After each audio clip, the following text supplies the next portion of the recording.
I'm Katrina, and this is Sew and Tare. Today we're going to be making something completely different.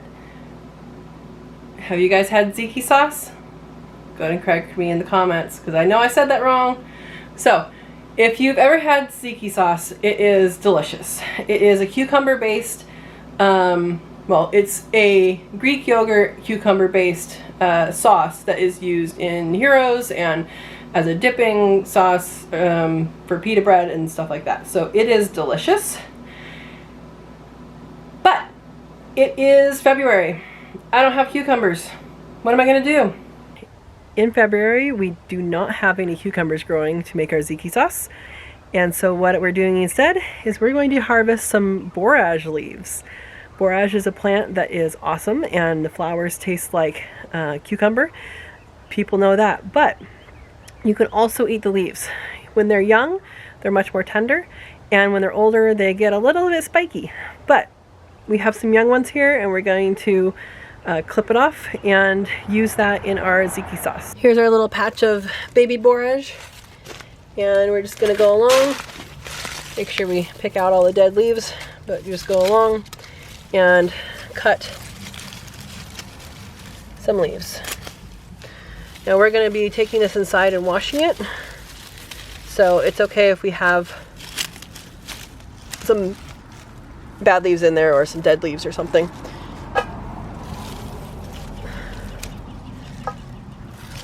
I have tons of this that volunteered in my yard, so I thought this year, why not use it? Now I did dehydrated a whole bunch of this last year, and so I am going to do a comparison of fresh versus dried just to see how it turns out, because if I can make fresh tzatziki sauce in winter, why wouldn't I? We have a nice little bowl here full of it, and I'm going to wrap this up, put it in the fridge. Okay, I have a couple things I'm going to be trying this video, and I think it's going to work. First of all, we have borage, okay? Borage is a flower that people grow. They grow it for the flower, and they grow it for a flower to put in ice cubes and stuff like that, and it's edible, and it tastes like cucumber. The leaves taste like cucumber too, and that's pretty cool. When they're younger than this, they're a little less fuzzy, and then when they're this size, it's still edible. When the leaves get this big, they are a little more spiky, I guess. The fuzz becomes a little harder. So we're going to attempt to replace cucumber with borage. And I'm going to do this two ways, okay? We have borage and we have borage. I dried this, I dehydrated this in 2020, and I'm going to see if I don't have cucumbers and I don't have fresh borage, I'm going to see if we can make something out of dried goods. So for that, I'm going to use dried borage and dried chocolate mint.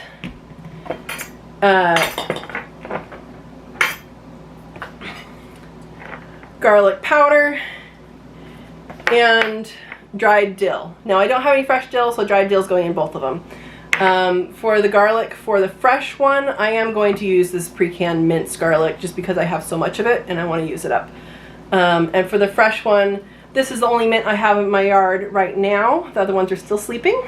So this is spearmint that just started to come up. We're going to be using that instead of the chocolate mint, which is what we'll use for the dried one. So we're going to go on an adventure together. All right, let's do this together. The first step that I've done is I have cut these from the yard, and I have rinsed them and drained them. Now you're going to want to take out any brown leaves and stuff like that. I mean, you're welcome to leave them in. Doesn't matter to me, but it just might not be as tasty. That can be harmful. Like, I think I'll leave that in. If you're a chef at a restaurant, maybe you go through it a little better. Mostly I'm looking for bugs because I don't really feel I need the extra protein right now. All right. So now I've gone through that. What I want to do is spread it out on, see, I'm just going to use half that leaf. Spread it out on your towel. And if you've ever made tzatziki sauce with cucumbers, you know they like to, you know, salt it and have it be dry. Well, we don't need to salt it because it's going to be dry enough. So what I'm going to do is just fold it up and get some of this moisture out of it.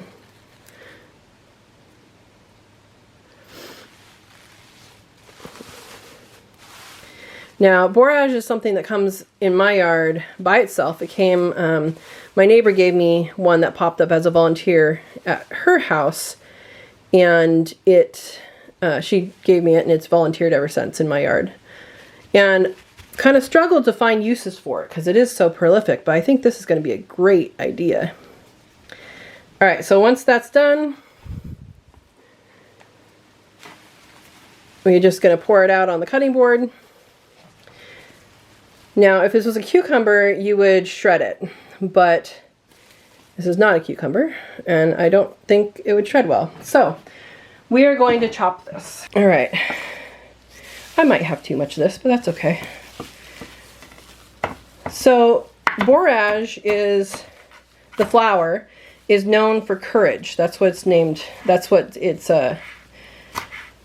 mythology is for courage. So, maybe if you're feeling you need a little courage, eat some borage. Okay. So I'm just trying to get this into smaller pieces. Okay. All right.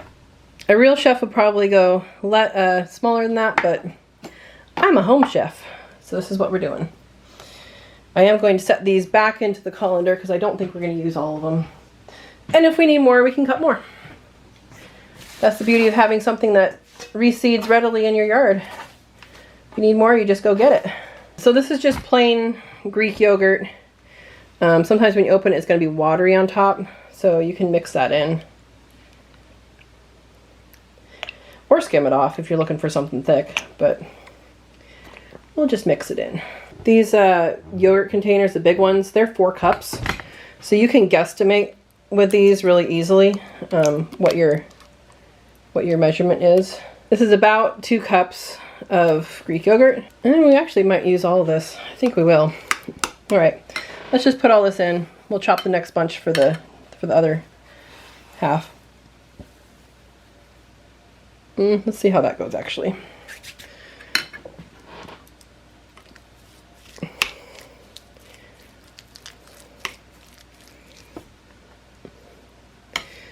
So again, this has not been salted because we didn't salt any cucumber to get any moisture out.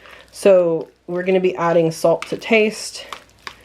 But I'm just going to mix the rest of the stuff in first. I'm not a salty person. I don't particularly like a lot of salt. So if you like more salt, you can add more than what I'm adding.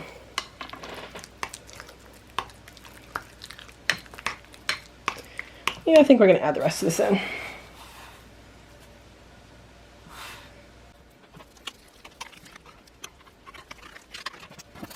All right, we're gonna add some minced garlic, and like I said, I'm just using the store-bought kind because I have a humongous container. And probably almost a tablespoon. We'll start with that.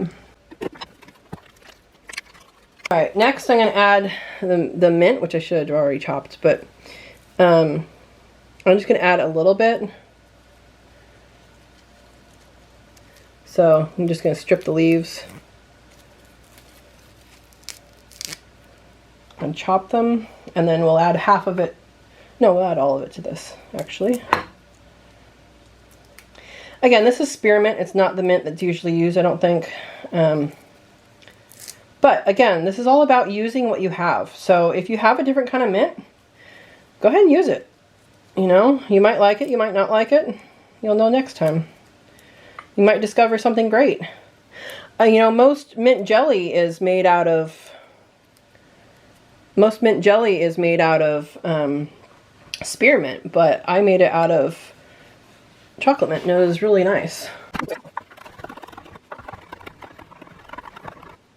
All right, let's toss that in. This is what, maybe somewhere between 1.5 and 2 tablespoons. Yeah, 1.5 tablespoons probably.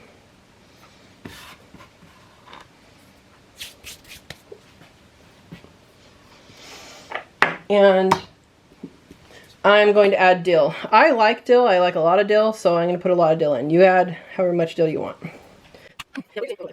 This is starting to smell really good, especially with that dill and mint on there. I'm just going to add a teaspoon of salt, maybe a little less than that.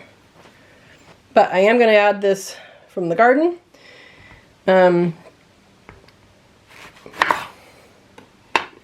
We'll just do, oops, half a lemon.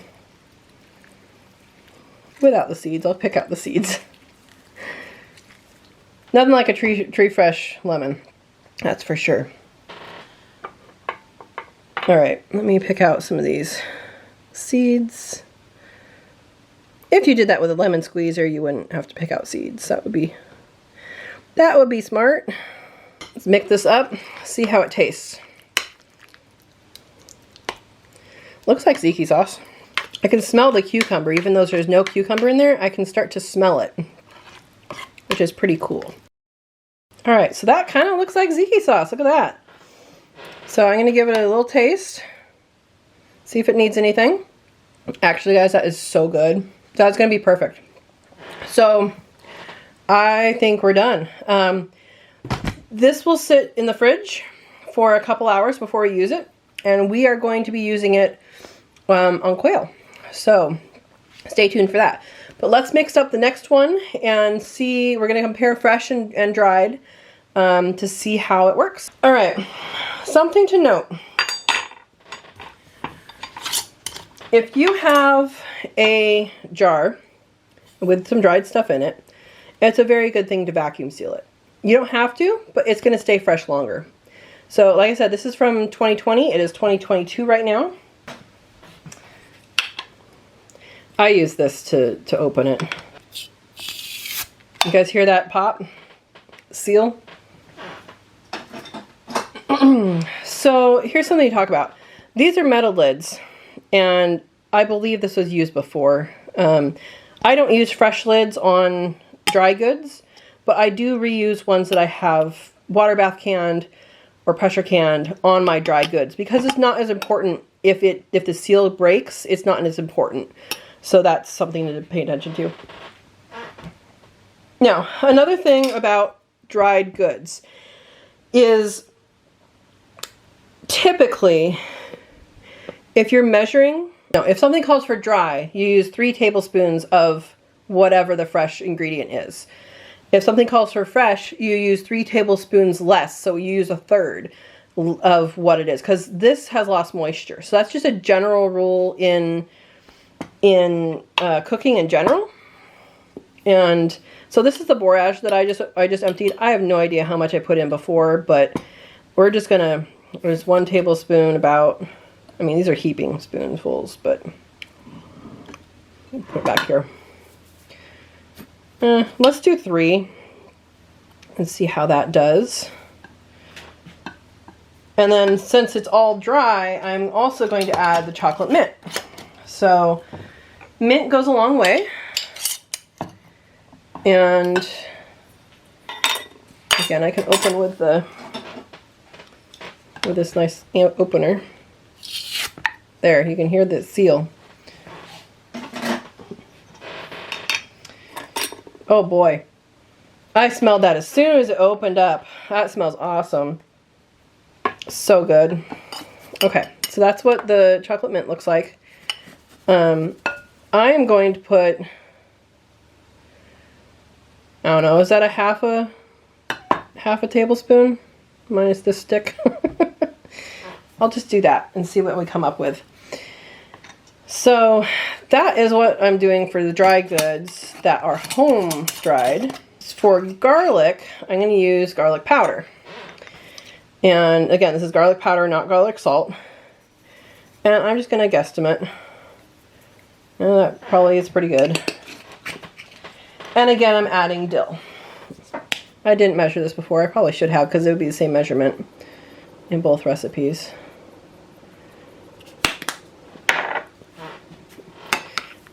And well, I'll mix together first.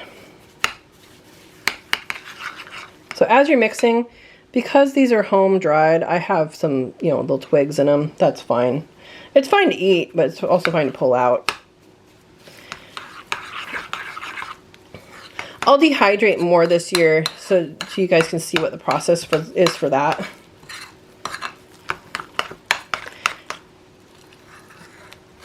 So you can see you don't get the chunky texture, but you still get a pretty good texture. And it will absorb the moisture as well over time. Again, we're going to sit this in the refrigerator for a few hours. Here's the other half of lemon. Again, if this was a pantry thing, you would use, you know, store-bought lemon juice, but since I just cut open a lemon, I feel I can use the other half. It appears all the seeds were on the other half. And I'm going to add salt.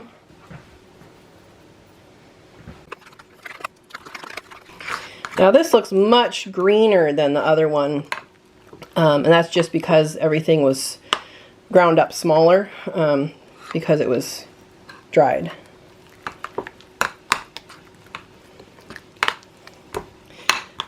Alright, got everything in there. I'll give this one a taste. It's good, but not quite as good. Let's see, what does it need? Now I gotta taste the other one again. Now immediately the texture is different because those are still dried and they're still dehydrated. So it's a little different texture. But let me taste the other one. This other one definitely tastes more cucumbery. So let's add more borage. And that borage might come out over, you know, through time as it rehydrates with the yogurt. So I might be putting too much in. We'll find out. This is an experiment. I'm going to take out these sticks.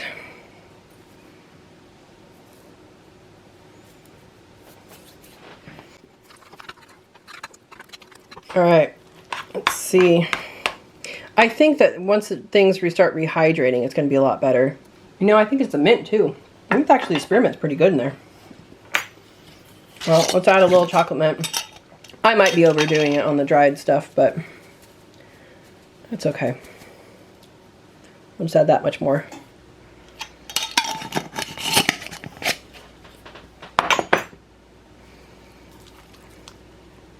I can already tell that this is thicker. I think it's going to make a thicker thing anyway, just because it has to rehydrate. So I don't know if we'll have to add liquid to make it nice or not, but let's see how that goes. This is going to go in the fridge for, well, probably 4 or 5 hours, just based on when dinner is. And we will come back and I haven't decided how I'm going to cook up the quail yet, but we'll decide that and do a taste test. And this will be good. So I have 4 Quail quail here. They have been spatchcocked, which means the spine is cut out. And I'm going to be cutting off the legs and cooking them separate from the breast.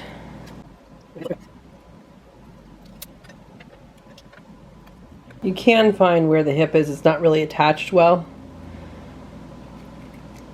Cut right through it.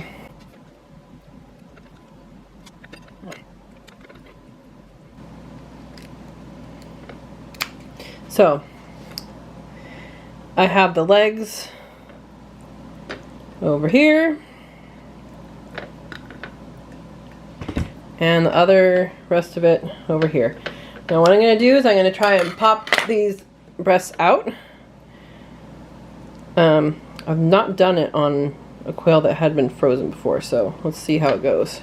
I have done it on the ones that I've freshly dispatched. So I'm getting between this muscle here. And that works. That'll do.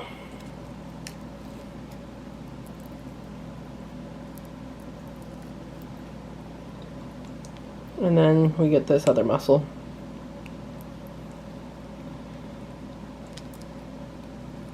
So if you put your nail against the keel, they'll come out. The keel is this bone right here.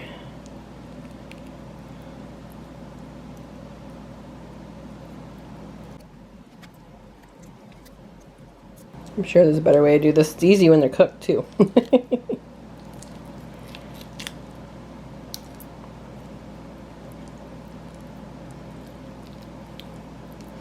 Alright, so I'm in between that muscle.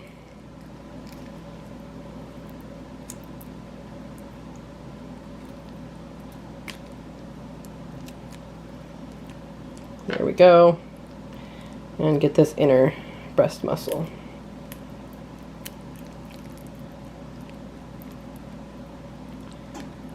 Now, there's a little left on here, but I am going to say that's fine. I'm going to freeze this and put it in with my quail broth when I make broth. It's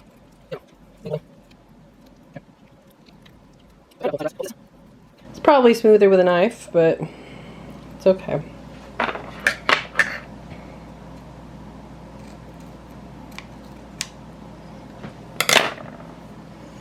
It is a little harder to do when it's cold meat than when it's still warm. Okay.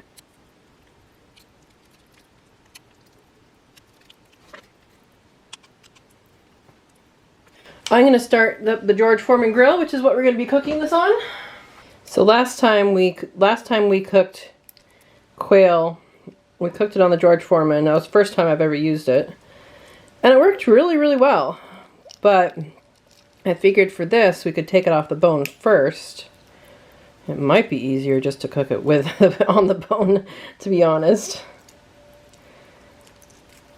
But we'll try it. And again, this is the one with the bruise. Or the clot. We can cut that out.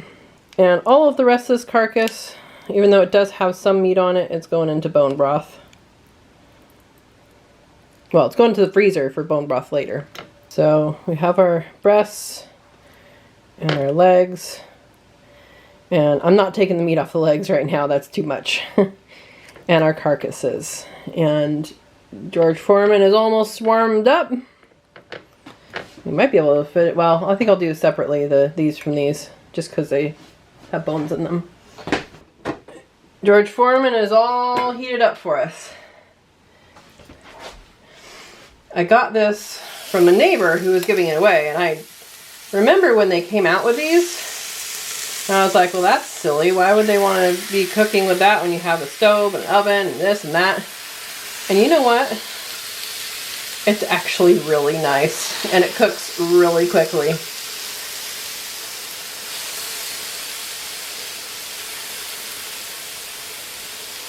So, originally I wouldn't have gotten one of these, but now I totally would. Alright, we're going to close it up. Probably for 3 minutes. One side done. Let's flip it. I'm using these tongs with the soft grip, or soft tong part, so I don't scratch the nonstick surface. Not actually sure what the nonstick surface is made of, but might not be good for you, I don't know. Okay, I think I flipped everything, and look at that, the juice is already going down out of it. Alright, let's do 3 more minutes. Alright, 4 minutes on one side for the legs. Look at that. The legs are picking up some of that flavor from the breast. Alright, let's do 4 more minutes. So we have our quail that we cooked in the George Foreman, and we have the tzatziki sauce that we have had in the refrigerator overnight. This one, this one. The first one is, this is the fresh one, and this is the one made with dried herbs. So, I want to mix it up. And this is the Borage one. I mean, they're both Borage, but one's one made with dried, one made with fresh. I'm going to go ahead and mix it up just to make sure things that have settled get unsettled. Ooh, as I predicted, this got really thick. So maybe I added too much spices to this, or too much dried herbs to this, but we'll see. Alright, which one do you want to taste first? The dried one? You want to do it with me?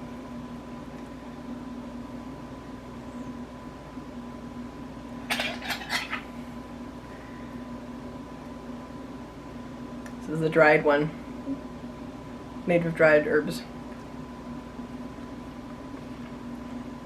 That's a lot of herbs. I think it's too much. What do you think of the flavor, though? I think it's good. It's just It's too many herbs for me.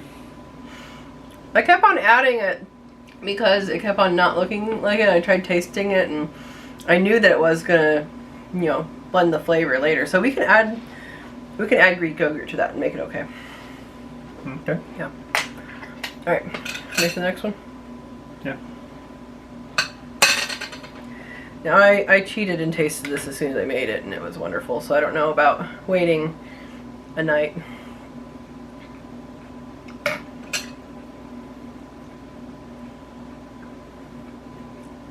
That one's good. That was really good. It's not too strong for me. It's really good. So I think this other one, it still has a texture of dried herb a little bit, but not bad. It's just too much dried herb, I think. I think if we mix it with, that would be better. But this fresh one, made with the fresh borage, that one's the clear winner. That one has the one where we cut up borage leaves in it. Be better if the dill was fresh too, but that's only dried herb in that one. So we're gonna make this with quail meat. It's typically made with lamb, but we have quail. Also typically made with pita bread, but we have corn tortillas. So I'm just gonna put these on here.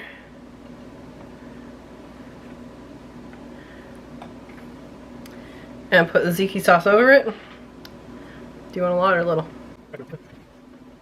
I'm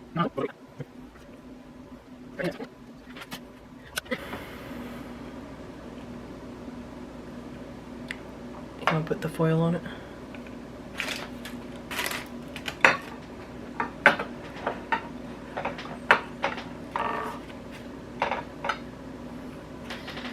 Alright, so there's a quail. And I'm gonna have lots of tzatziki sauce. This one's a winner, for sure.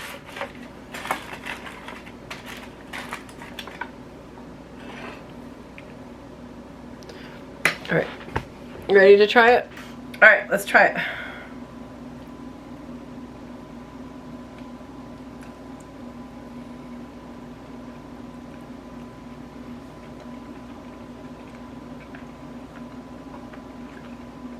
It was a good recipe. Mm-hmm. I have to watch the video to know how much of what I put in.